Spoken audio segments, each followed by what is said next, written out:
Software is a powerful thing, my friend, right? And if you can program it, you can build it. And so all the different SKUs of insulated glass unit that you might need for all of your different commercial customers, and you can just like multiply the number of like Lamy setups by the number of colors, by the number of OAs, by the blah blah blah. It's infinite. So I can stock the right level of glass SKUs, like stock sheets, right? And then I can have really tight vendor relationships, and our vendors are unbelievable. And through what I stock and what I can get in with short timelines, I can pretty much make any insulated glass unit you want, right? And that was just never possible with a manual process either. This has been long awaited. I'm super excited to have you on. And I like to think about like themes of these episodes, or I want to think about like your driver more so, because that's going to ultimately lead to product development, go-to-market strategy. But the idea of decarbonizing buildings, I think, has been a theme of yours for a long time, even when you were on the funding and capital raising side of the business. So before we get into Alpen stuff, and I'm excited for that, can you talk a little bit about when you started on the fundraising and funding side of the business, how it relates to, government subsidies, initiatives, because a lot of these conversations that I have on the podcast and in general in life revolve around good, healthy building practices and sustainable initiatives. But a lot of it comes back to incentives. And obviously, if the money's not there, there's only so far you could go with it. Yeah, no, that's right. So yeah, I guess a little bit of background. So about 10 years ago, I helped start a company that's called Greenworks Lending. I've still got my, my little hat here, but and the purpose of Greenworks Lending was to provide financing to commercial building owners to retrofit their buildings to make them more energy efficient. And the kind of the thesis behind that was, if you care about climate change, you got to care about buildings, because building emissions are a massive, massive category, somewhere between a quarter of emissions and 40% of emissions, depending on whether you count their supply chain emissions, et cetera. But it's a massive category. And building emissions are kind of pernicious because they're sticky. They're around for a while, right? You build a building, it's there for 50 years, maybe 100 years. And so if you build it leaky out of the gates, you're stuck with it, right? And so there's this kind of big problem statement that's out there around buildings. And then there's also just a reality that if you're a commercial building owner, you need the emissions reduction of your building to be a good business decision, where you can have strong ROI that you can point to and see on paper within your projected hold period of that asset before you're going to even consider moving forward, right? And then you got to like risk adjust it and figure out what's everything that could go wrong. And because of those two things, sticky emissions in buildings and the need for hard ROI in a short period of time, you have this position where only about 1% of buildings go through a deep energy retrofit per year. And so we wanted to change that. And so we kind of started this. We started this business. It like all businesses, it's hard at first, and then you kind of gain momentum, and it took off, and we were able to sell it to Nuveen. And we actually funded at this point. We funded about $3 billion worth of commercial building energy projects. So a great, a great win, but still a drop in the ocean compared with what needs to happen. Well, I have a ton of questions off that, but just to kind of frame the thesis, this start is you were targeting, or the focus was around existing buildings and long-term commercial property owners. That's right. Yeah, you got it. You kind of learn the lesson over time. Man, it's way easier to build an efficient building when you're building the building, because once the building is built, it's a lot harder to convince somebody to go back in and rebuild it or retrofit it in a way that increases energy efficiency. Yeah, because we think about energy modeling and deep energy retrofits, and in my eyes, if you're starting from new build and perfect constraints, you can optimize the envelope, the mechanical system, the orientation to make the building as passive as possible. With existing, you're stuck with what you're stuck with, and you got to work within that mud and constraint. Yeah, but it's also just harder from a human behavior perspective. I like to say, if I'm talking with a developer, an architect, a general contractor who's building a building, they're buying windows for the building, period. Like, it's happening. And my job is to help educate them on the fact that really high performance windows are actually not that much more expensive, and they perform way better, right? And that's an easier sell. So you can do that a much higher percentage of the time. If you're talking with an existing building owner with bad windows, 30% of commercial buildings still have single pane windows in them, right? So they have made either a conscious or an unconscious decision for the last 50 plus years not to upgrade their windows. And so you better think very highly of your sales skills to think that you're going to come in there on year 51 and convince them to do something totally different than what they've done in the past. And we do it. I mean, it works, but it's definitely, you know, a lot of factors need to align to make it possible. So okay, let's rewind 10 years ago, because I understand Sure. now high performance windows, Yeah, and you can yeah, domestically yep. source them. They are affordable. That wasn't the case maybe not 10 years ago. So at that time, though, when you say deep energy retrofits and existing building upgrades, was your focus on the envelope, or were you supporting, you know, well, let's put roofing aside, but lighting upgrades, mechanical upgrades, and any other means or methods? It was all of the above, right? So we did finance a lot of envelope projects, new cladding systems, new windows, reglazing of existing windows. But usually the projects that we were financing in my past life had to do with a combination of 14 different ECMs, or energy conservation measures. And it was this like, hey, the LED lighting is going to pay back in 3 years. We just need new HVAC, so we just got to do that anyway. My elevator motors might be inefficient, but their simple payback is like 70 million years. But like, guess what? I need elevators. And then what can I kind of fold into this package to make the whole thing harvest as many energy savings as we can for as little money as possible? So. Well, at that time, though, what was the aha moment for you that we need to start with the envelope? And at that time, obviously, the envelope is typically the path of most resistance. So the easy button is to do something, you know, elevator or mechanical related, and leave the envelope as is. It's a good question. Maybe I'm just a sucker for punishment, but it was, I think it was, as I talked with, we had dozens and dozens of HVAC partners, right? Who were frequently bringing us into the project, because one of the things we realized was you needed frequently a catalytic event. And by that, I mean, something's got to break before a building owner really wants to address their building and the major systems of their building. And usually the thing that was breaking was the mechanical systems. And so we were brought into a lot of these projects by the mechanical contractors. And time and time and time again, they would tell us, hey, we are sizing a huge, freaking huge system into this building. We're going to upgrade all the perimeter heating and cooling, you know, the central plants, the cooling towers, the risers, like all this stuff. And you were spending tens of millions of dollars. And as I, you know, I'm kind of a nerd. So as I dove into the whole building energy modeling, it just became clear that they had to do that, and they could never size down the systems. And they had to wait for all of these delays with heavy ups on their power on the grid, and blah, blah, blah, you know, all of these challenges, because they were basically trying to insulate what was functionally a block of Swiss cheese, right? Like, or sorry, like a heat and cool a block of Swiss cheese. And it just struck me like, hey, if we were constructing these buildings like Yeti coolers instead of a block of Swiss cheese, this would be a whole lot easier. And I kind of became obsessed with this concept of, you need to be designing. Currently, everybody designs their buildings from the inside out, right? By that, I mean, you know, your superstructure, your HVAC, and then you get to the windows and it's like, okay, yeah, like we kind of got to do this thing. Like, do you have slate gray? Because we want slate gray. And like, there's like literally, it's such an afterthought. And it's like HVAC first, and then what facade do we need just to kind of like please the rental guys so they can lease up the building and make sure that the HVAC doesn't fail. And it's so backwards, right? Whereas if you started with a much tighter envelope, more efficient envelope, everything else can flow from there, and you end up with a better building. But it's just not the way that buildings are designed right now. Okay, so you've seen the numbers and you've been on both sides. So I've been of the motto or understanding that an envelope upgrade, window replacement, reglazing, I don't know, putting in a secondary Windsor product, whatever that might be, it is very, very, very difficult to justify the financial ROI in a reasonable time period, sub 20, 30 years. And really, those upgrades are caused by some catalytic event or failure, like you said, fogged IGUs, leaking, they can't get a tenant. Next door, a Class A office building came in and they need to upgrade from C to B to get tenants. So did the numbers pan out or not? I was going to say, I dispute that, Adrian. I dispute that. So, but it is the, like, I wouldn't just say common misconception. It is like the Bible for people who are looking at energy efficiency retrofits, right? Like, they think of replacing your windows as about as attractive as having a hole in your head, right?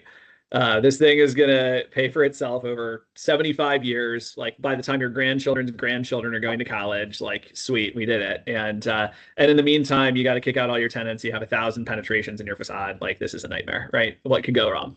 So they don't do it, right? But that is my like Don Quixote moment. Is I am out there every day telling people, yeah, you think this and you think this for good reason, but you're actually wrong. And so a lot of the work that Alpen's doing right now is putting in place secondary glazing systems, and our secondary glazing systems, like our revenue is up 6x this year because we're finally breaking through and teaching people that yes, if you were to try to replace this window system behind me, that's a lot of money. But if you try to do like a press-in secondary glazing system in here with a 5-minute install per windsert, and I'm taking this from an R2 assembly to an R6 assembly. And by the way, at the same time, your electricity prices increased 25% this year. It's actually in many of our coastal urban markets, it's a sub 5-year simple payback before any sub 5 years. Yeah. And it's crazy, but it's third party verified. We got like a reams and reams of third party tests on this. So it's not just like Alpen numbers. And that's before government subsidies. I think that the utility rebate programs are starting to get smart about this. And I know Con Ed are leaders, and some of the folks in the Pacific Northwest and California are leaders in this. But with subsidies and utility rebates, you're creeping down south of 5 years simple payback. So you're going to help the 17 facade folks that care escape the matrix today and realize that it's actually you got it. feasible. But and yeah, so like that is my hill to die on, and I like this is what I talk about all day, every day. But we're working to win hearts and minds. All right, so Nuveen came in, and then what was your initial exposure to Alpen? So I was the chief operating officer at Nuveen Green Capital. After we sold it, it changed names, and I was there for 3 years. But during that period of time, I met Alpen, and I just fell in love with this company because they were this little Colorado engine that could. They had been kind of like the darling of the DOE and the National Lab Systems, and they had, in my mind, like the best combination of advanced technology with a price competitive offering that I thought I use the term a lot. My team is sick of it, of pragmatic innovation. And basically what I mean by that is something that is advanced, but it's tested, it's available at scale, it's price competitive today, and it can make upgrading your building a smart business decision. And that is always the intersection that I look for, always, always, always. And Alpen just had this in spades. But like a lot of smaller companies, they were just starting on this growth trajectory, and they needed some structure and some other things in order to make the next leap. And so the investors in the company asked me to join the board. I joined the board, and I sat on the board as an independent seat for 2 years. And then after that, they asked me to take over as CEO. And maybe in a moment of hubris or I don't know, something, I said yes. So I at that point, my team at Nuveen was kind of in their new seat for 3 years. I felt like we had, it's not that we'd done the thing. They keep growing, and they're doing awesome right now. But it was time for me to kind of figure out what is the next adventure and the next charging at windmills moment, and that was Alpen. So what the hell did you think going into manufacturing? And has it been what you were expecting? Worse, more exciting? Are you reflecting back 3 years ago? Did you ever think, you'd have the mentality you do today?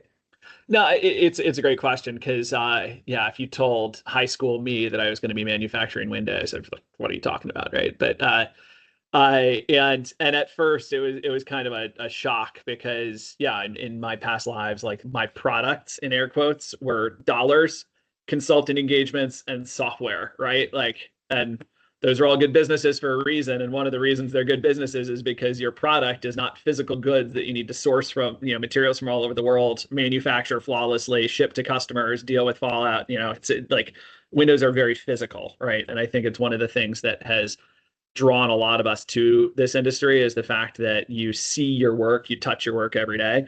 And I love that piece of it. And I've grown to love manufacturing, but it's not my native language. So I think, we're doing well right now because I have recognized how bad I am at manufacturing and have surrounded myself with a team that is very good at manufacturing. So that's So moving on, you were in love with the company and you said, I want to do this thing, but what was the thing at that time, was it a residential focused company, and your image or thought was we got to go after commercial? And how would you put those two buckets in terms of challenges, what you've learned along the way? Yeah, when I started at Alpen, we were mostly residential. We had a commercial division. We were basically putting in the same windows that we were selling into the residential market into the commercial market, and beefing them up in the right ways, but mostly kind of low mid rise commercial projects, right? Like a lot of sticks and bricks construction, multifamily, that kind of stuff. And I think what I saw and others kind of pointed out to me is that there is a tremendous need for price competitive advanced window and glass solutions, especially in the commercial market. And I think a lot of that is because, number one, you need aluminum in the commercial market, right? It's 90% market share for a reason. It's because this super versatile material that has all of this dimensional strength, and you can make it into whatever shape or whatever you need. But that comes with drawbacks, and the drawback is that aluminum is a great material for frying pans, and it's a less good insulator. And so, careful, you're talking to an aluminum guy. I know. And I'm probably like alienating your whole audience here. No, I mean, listen, I love it and I get it, and but it means that the aluminum guys need help, right? And I'm hearing that every day. And so what I figured out that we could do is, okay, we've got these thin glass insulating glass units. So here's your product plug right here. And so whatever standard lights you need on the outside, whether it's bird glass or lamy or spandrel or whatever it needs to be, 3 mil, 6 mil, 8 mil, et cetera. But then in the center, you're putting these two lights of non-structural thin glass that's usually 0.5 millimeters, maybe up to 1.1 millimeters. Doesn't add weight, doesn't really add thickness, but it tremendously improves the insulating capacity of the glass unit. And you can plug those into all of your standard aluminum systems, right? And so that takes these systems that were being put under a lot of stress by advances in code in Boston metro area, New York metro area, Seattle, California, et cetera, and allows them to thrive without having to change the engineering of the system, the install conditions, and you don't need like 27 man crews trying to lug like 800-pound glass units in place. Like you can, functionally it's the same as if you're installing dual glaze product. And so that has been a big growth area for us. And then increasingly we're having a lot of folks say, hey, these fiberglass and composite framing systems that you have, we have a lot of need for that too. And so we don't think we all of a sudden became experts in curtain wall and window wall and these things. Like that hasn't been our bread and butter, but we are partnering with groups who need those products, but can bring the engineering and install expertise to the table to help create higher performing buildings. So it's been we're still growing on the residential side, and that's been good, but we're growing exponentially on the commercial side. Okay, so to really kind of paint a clear picture for everybody, it's not just the glass, it's not just the windows, it's not just the secondary insert product or storm window. Is really the thesis or the idea we want to decarbonize buildings and give you optionality, whether it's an enhanced frame, whether it's an enhanced glass system, whether it's something you can do to retrofit and leave your windows in place, is the goal. There's not for everything. You're not going to be everything to everybody, but we want to find a way to incorporate Alpen onto your project to upgrade it one way or another. Yeah, I think we can work with a very wide range of building types and window or curtain wall or window wall or storefront kind of designs to help them meet whatever the thermal goal is that they have for the project. And we can do that with existing buildings, retrofit or reglaze, so secondary glazing system or new glass. We can do that with new construction. Hey, we got glass for your storefront system. We don't offer a storefront system today. So we can help you with the glass for the storefront system. We can help you with the whole windows for your operables. If you're doing a high rise, like that's not really us, but we can provide the glass for it, right? So just a toolkit for people who want that high thermal performance. They want the tenant comfort that comes with it. They can't or don't want to pay an arm and a leg for it. We can help get them to where they want to be. So you're not going to die on a hill if a project isn't incorporating or utilizing a UPVC window or a fiberglass window. The idea is to be an enhancer. I think we fall short on things every day, but I think one of the things we're good at is just like meeting our clients where they are, right? So if my product is 10% of a building, fantastic. If it's 90% of a building, fantastic. If it's a component of other people's systems, fantastic. I want to make sure that our clients, whether they're window manufacturers, curtain wall or storefront, like framing system manufacturers, or building owners, architects, designers. I'm just trying to help them get to the outcome they're looking for and then give them a win, right? So look, I don't, I was always die on the hill, replace your windows guy. You don't want to leave, those existing aging frames in place. You're going to have all kinds of condensation, blah, blah, Yeah, blah. yeah, There's ways to do tenant in place yeah. replacement, blah, blah, blah, blah. So I've come full circle and understood, get rid of the blinders. There's other things going on in this world and other ways to progress. So what about the area of reglazing? I mean, the opportunity to insert this new 1-inch glass, whether you have a 1 or 2 half-millimeter center lights in there, but all the 1-inch IG pockets in all your existing office buildings. I mean, I'm just looking outside of New York. There's just millions and millions and millions and millions of square feet of potential for this. Yeah, 1 or 2 million Traco 9000s installed around there. Yeah. So what are the conversations like when you say to them, all right, you can't do full replacement. Maybe you don't want to consider the secondary insert. How appealing is that glass replacement? So there is a place for each of these strategies, and it just depends on the existing conditions of the building, right, and the strategy of the owner, right? What are they trying to do? So in buildings in New York or in Boston, we've worked with glazers or window companies to fully replace windows. We have sometimes our frames, sometimes somebody else's frames. We do a bunch of that, right? We've worked with folks to reglaze existing frames. We love to brag and talk about our Empire State Building reglaze. We reglazed every single window in the Empire State Building. And then we do a lot of these secondary glazing systems. The Windsert is our brand name for it, but where you're basically over insulating poorly performing old frames and glass and taking the whole system up a level. We are not necessarily the folks that you want always like engineering the whole solution. So we work with a lot of engineers and designers on what is the right answer for this owner given their goals. But we're trying to be the arms dealer into that scenario, right? And just kind of meet people where they are. But it does pay back. Reglazing can pay back in the right scenarios. Secondary glazing systems always pay back, but it just depends on what the outcome you're looking for. And then window replacements do pay back, but they pay back over a lot longer period of time. But you're kind of fully refreshing the facade, so you're getting a much longer term solution out of it.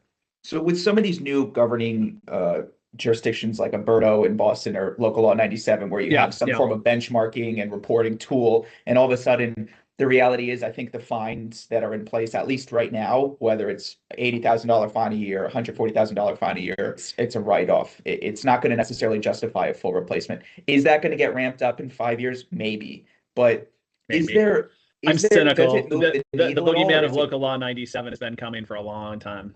But everybody's saying, Local Law 97 is coming, so everyone's going to have to upgrade their buildings. Is that just one of those nonsense catchphrases?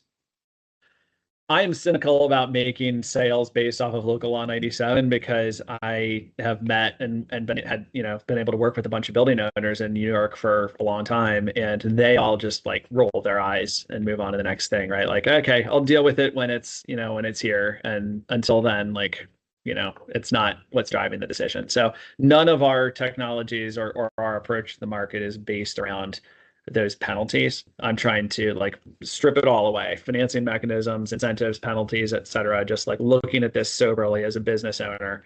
Is this a smart business decision? And I think the components that go into that in my mind are less the fines and incentives, and it's more the energy savings payback and tenant comfort, right? So the revenue stream for every one of these buildings is tenants paying to occupy your space as opposed to somebody else's space, right? And so whether it's sound attenuation, which is a huge, it's funny, we never sell on sound attenuation, and then everybody buys for sound attenuation, and you interview your customers after the fact, and they're like, oh, it's so quiet in here. It's like, we need to talk about that more.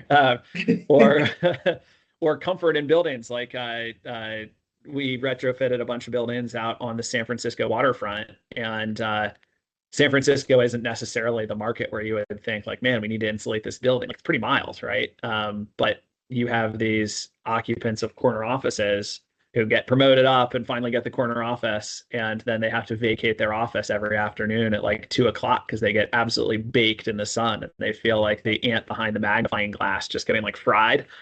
And probably the single biggest driver of people going with our secondary glazing systems is they don't want to fry their tenants. makes all the sense in the world, right? So, and I want to focus more on the thin glass, and I'm going to grill you a little bit on a technical Sure. front. And I know you're you have it, you can handle it. But before we get into that, I had a electrochromic specialist on the other day asking about 10 years ago where that was coming into place, and that was a direct building owner sell. Do you see a future where the two of these technologies can be married? In theory, yes. Because you can, so if you're thinking about like center light of glass, right, is a really good place for an electrochromic device layer to go in here. So we have the right chassis to partner with electrochromic. We actually had a grant from the Department of Energy to work with Sage, this was public, et cetera, to develop an electrochromic winsert. And we proved that it's possible. There were a lot of questions around, is there too much thermal stress from, you know, in the internal cavity of the window caused by electrochromic layer? And the answer is no. There are things you need to do to prevent that from becoming a problem, but you can get it to the point where it's not a problem. The thing that has made me shy away from that a bit is you're taking a system that people don't want to have electrical parts to it, aesthetic impact on the space inside, or like any points of failure, and you're introducing a lot of moving parts. And I don't mean like literal moving parts, but I mean, you know, complexities. And I just saw, we worked, I won't share, you know, marry names and tails, but in my last line of work, we financed a lot of electrochromic glass. And there were challenges, right? I mean, there were technology challenges, there were aesthetic concern challenges, you know, circuits would break because it's electrical, right? And so I just said, you know what, I just don't think we're ready to marry that into our products right now. That feels like innovation, not like the pragmatic innovation that I like to be at. So future state, yes, it's not today. It's not today. All right, I am going to hold you hostage until you make some Alpen apparel with pragmatic innovation, and I will walk around New York City every day, all day with that if you make it. So you can, we can probably sell like 3 of those, maybe 1 to you, 1 to my wife, 1 to my mom, and that's probably about it. So I'll fund the efforts. So in terms of like innovation in glass technology, and when I was with the last contractor I was with, we did a lot of those electrochromic retrofit projects with Durst and other property owners in the city, and they were pretty, you know, monumental projects that were incredible case studies. There are definitely challenges, like you said, aesthetic and predictability of the software and technology to be sort of a passive activator, depending on, you know, solar behavior. But there are limitations, you know, and one of them is the thermal performance. The other is if somebody wants to, you know, the electrical contracting and wiring and whatever. So I think it's an awesome technology for a certain point in the market, or a certain pie of the market. With this thin, triple thin quad, especially the lightweight nature of it, what are some current limitations in your eyes, and where do you hope for it to progress on that front? Right. So 5 years ago, we were bringing these insulated glass units to market, and we were having success with them. But we were worried about a few different components, right? First of all, you were worried about thin glass breakage, either in the manufacturing process or from thermal stress down the road, right? We were able to solve that challenge pretty convincingly by indexing the thin glass back from the edge of the unit and fully embedding it within the spacer and secondary seal system, so that you reduced your points of failure, but you also made the thin glass in the center non-structural, and you gave it really good reinforcement against thermal stress or edge cracks or whatever in the future. And so we're to the point where, knock on wood, because it'll happen eventually, but we are not aware of any thermal or edge cracks in the field of any of our thin glass units since we redesigned them. So that was a big hurdle and something that we're feeling, you know, good that we've overcome. A huge component of that is actually our switch to our 4SG reactive thermoplastic spacer system, because as you know, I think you're familiar with the system, but it is just so freaking strong.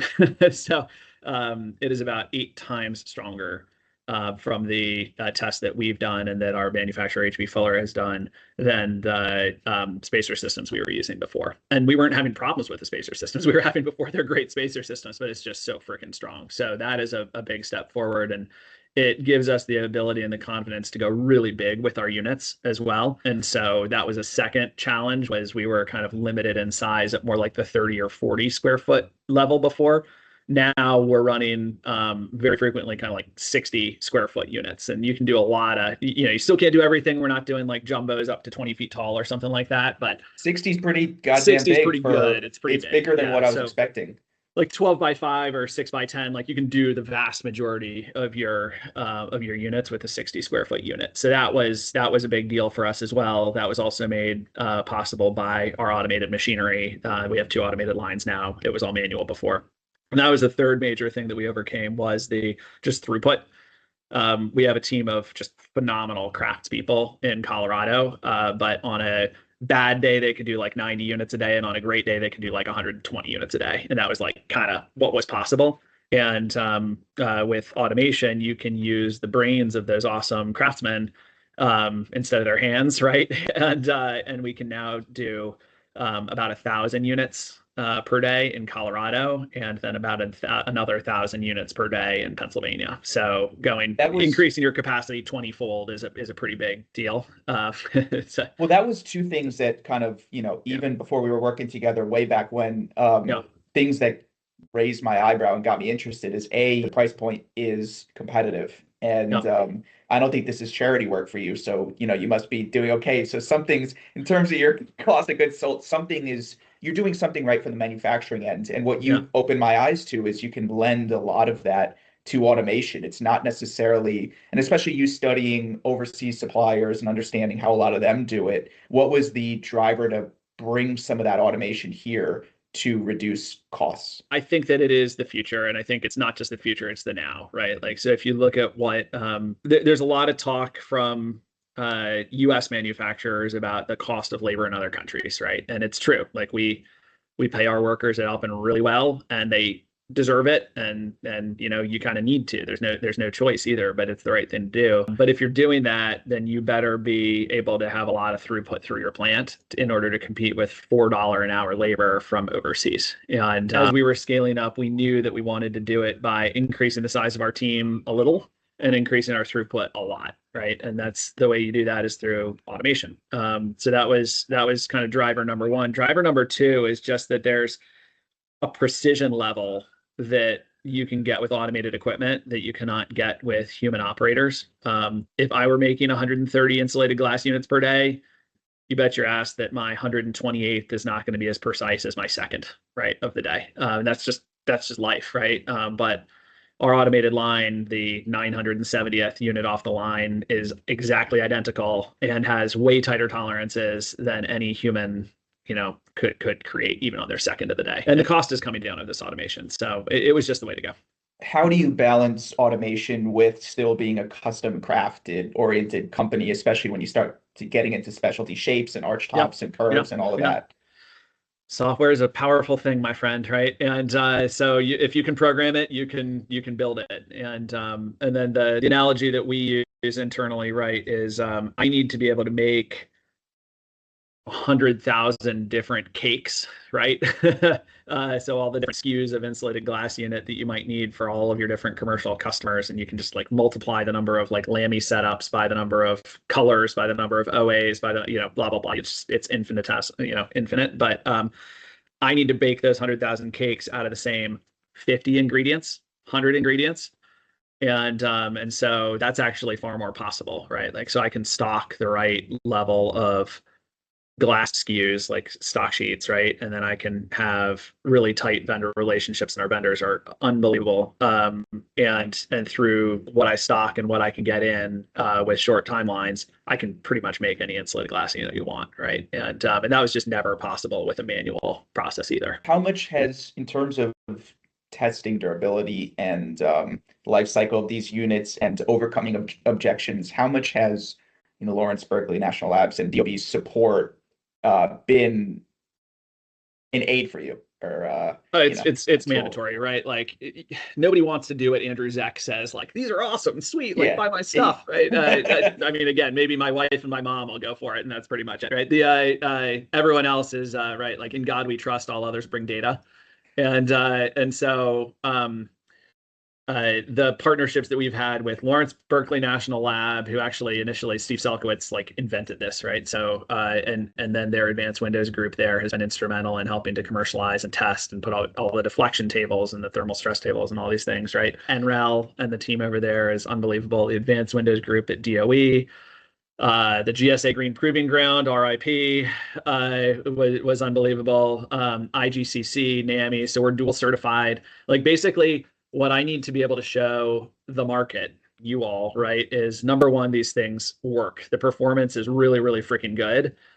Number two, they're cost effective. But then number three, and this is the really, really important one, is they are safer than safe, right? And so the best way to show that they're safer than safe is to hand it to all of the smart labs, third-party testing groups, et cetera, and just say, destroy them, like find the hole, right? And early days, people found holes, right? And then we just iterated it rapidly into our product development cycle. And now I'm like, test it. Like, you don't believe it? Test it. Like, beat this thing up, take it to town. So it's been huge, is the short answer. And have the results been exceeded your expectations?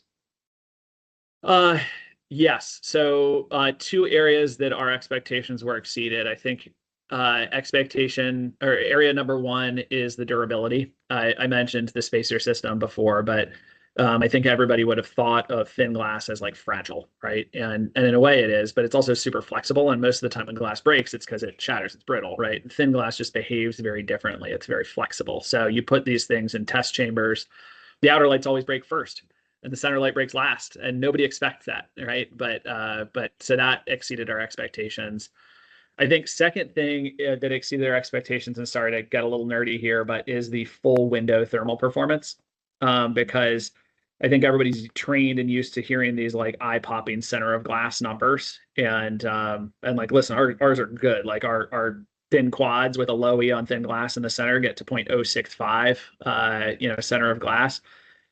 But I think people are kind of used to that, like, and a little bit desensitized to it in a way. But I think where we were surprised and like really proud, frankly, is in real world scenarios and real world window frames. And you look at that full like U frame, the whole window U value or the installed U value of the whole system. And because of that warm edge and the lack of thermal stress around the outside, you just get the best whole frame window U values in the market, period. Which is, I mean, that's exciting. And I think when we were initially doing the modeling, we're like, did we get this wrong?